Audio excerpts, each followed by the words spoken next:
quatrième plateau de la poésie, peut-elle dire la ville, pour m'accompagner deux personnalités qui sont totalement en accord avec la question. Bonjour Dominique Boré. Bonjour. Plus de poésie pour dire la ville et moins de néologisme? Et moins de novlangue, oui. Oui, vous faites une différence entre néologisme et novlangue? Oui, parce qu'un néologisme peut être utilisé seul. La novlangue, c'est tout un système. Vous nous expliquerez ce que c'est que la novlangue tout à l'heure. Bien. Pierre Darmé, même question. Bonjour. Oui, c'est effectivement un système, et je dirais même un écosystème. Un système et un écosystème? Oui.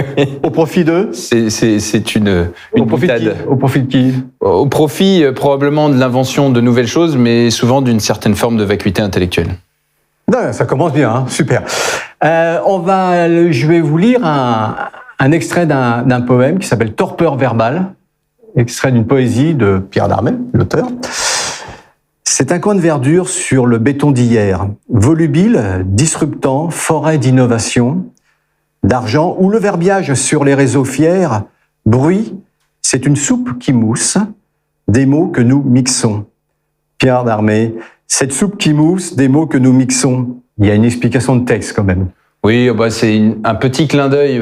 J'espère que le nombre de vers enfin le nombre de jambes est bon, à Rimbaud et aux Dormeurs du Val. Voilà. Ouais. Simplement pour expliquer qu'on fait beaucoup de cas d'une forme de surenchère langagière dans tout un tas de sujets, notamment ceux que je connais plus, qui ont trait aux relations entre la nature et la ville, vaste question, et que parfois on peut dire les choses beaucoup plus simplement avec notre vaste répertoire qui est parfois trop peu usité. Il y a certains mots qu'on n'utilise plus ou pas, ou qu'on n'assemble pas, et parfois on a l'impression qu'il y a une forme de nécessité pour justifier un certain nombre de propos, d'aller chercher les oxymores, d'aller chercher les néologismes et d'associer tout ça dans une espèce de soupe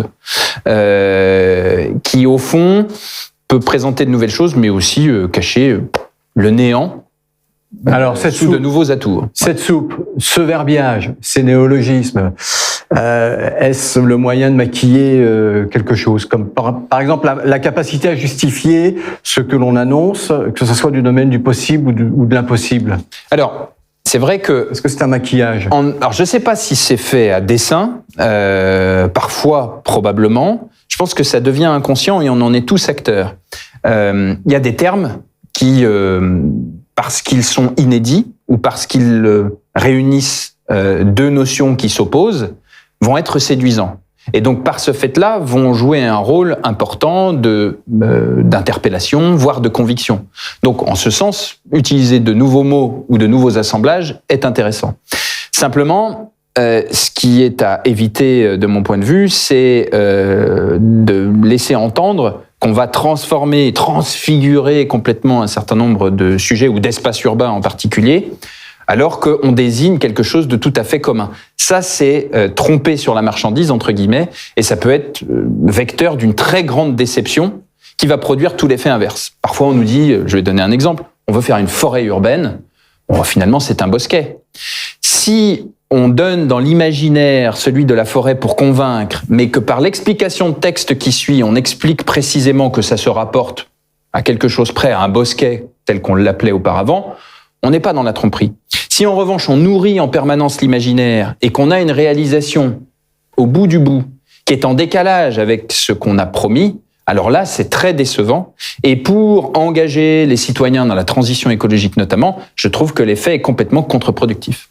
On va passer à un autre extrait, celui d'une poésie de Dominique Boré qui a été écrit à 4 mains, je crois, avec votre mari.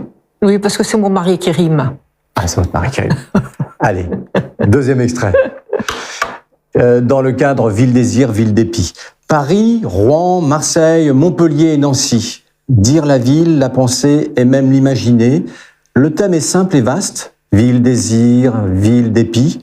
Ville à réenchanter, à néologiser. Dominique, ville à réenchanter. Sommes-nous, bien sûr, encore dans la surenchère? Nous sommes totalement dans la surenchère et je ne vais pas surenchérir sur ce que vient de dire Pierre Darmé.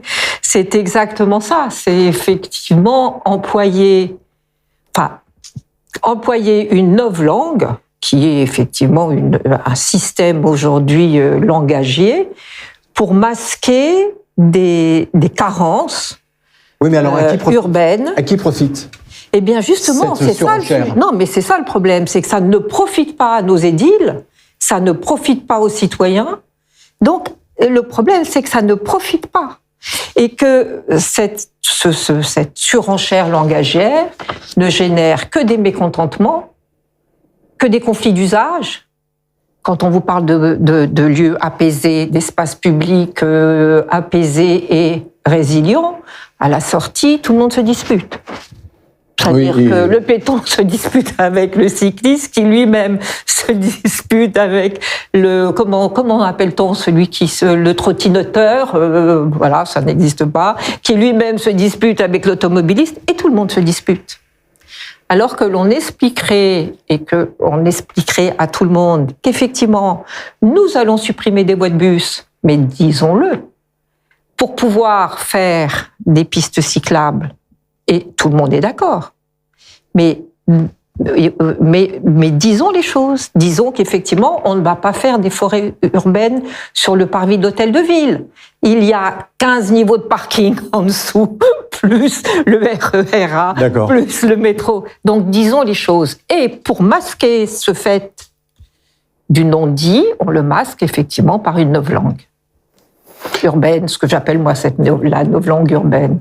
Merci d'avoir été sur ce plateau. Merci à vous de regarder cette vidéo. Merci à vous de penser, d'essayer de dire la ville plus simplement avec des mots plus communs, des mots plus simples et pourquoi pas en forme de poésie.